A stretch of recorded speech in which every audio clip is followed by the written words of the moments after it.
Dear students, I have come with a new module, Theories of Probability, and you have to remember that there are two theories in probability we can use for computation. So theories of probability, as I told you, there are two theories. One is additional theorem or the theorem on total probability, and second one is multiplication theorem or theory on compound probability. So if you'll see the first theorem, additional theorem of probability, it states that if two events A and B are mutually exclusive, I told you the term mutually exclusive we will keep on using in statistics. The probability of occurrence of either A or B is the sum of the individual probability of A and B. Symbolically, A plus B is equal to probability A plus probability B. This theorem enables us to find the probability of the union of a set of events. So this I'm going to explain with two problems. So the first problem is a dice is rolled, and what is the probability that a number 1 or 6 may appear on the upper face. So we are considering two. One is getting 1 as the outcome or getting 6 as the outcome. So possible outcomes are 6. We know that it can be when a dice is tossed, outcome can be 1, 2, 3, 4, 5 or 6. So the probability of appearing 1 on the upper face is 1 by 6 because total outcome is 6.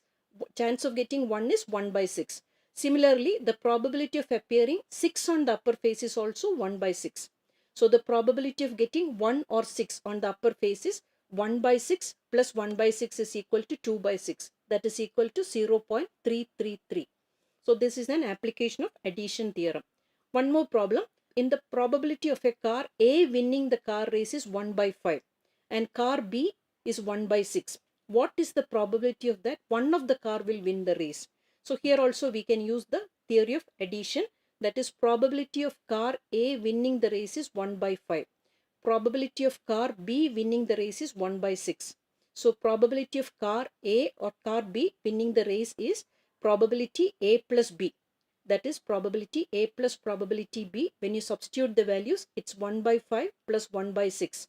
That is equal to, when you're taking the LCM, 6 plus 5 divided by 30. That is 11 by 30. That is equal to 0.367. Now we'll come to the second theorem, multiplication theorem.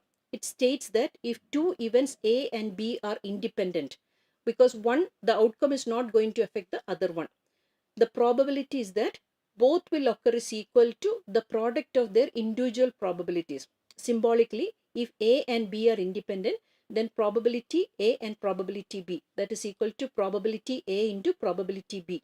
So this theorem can be extended to 3 or more independent events. If you are getting 3 independent events, probability A into probability B into probability C. Like that you can extend to any number of variables.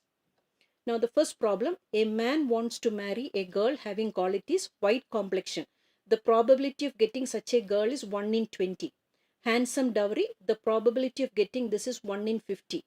Westernized manners, the probability here is 1 in 100. Find out the probability of him getting married to such a girl when the possession of these three attributes are independent. It's not going to affect, one quality is not going to get affected by the other quality. These are totally independent. So the probability of getting a girl with white complexion is 1 by 20. That is equal to 0.05. Probability of getting a girl with handsome dowry 1 by 50. That is equal to 0.02. Probability of getting a girl with westernized manners 1 by 100. That is equal to 0.01.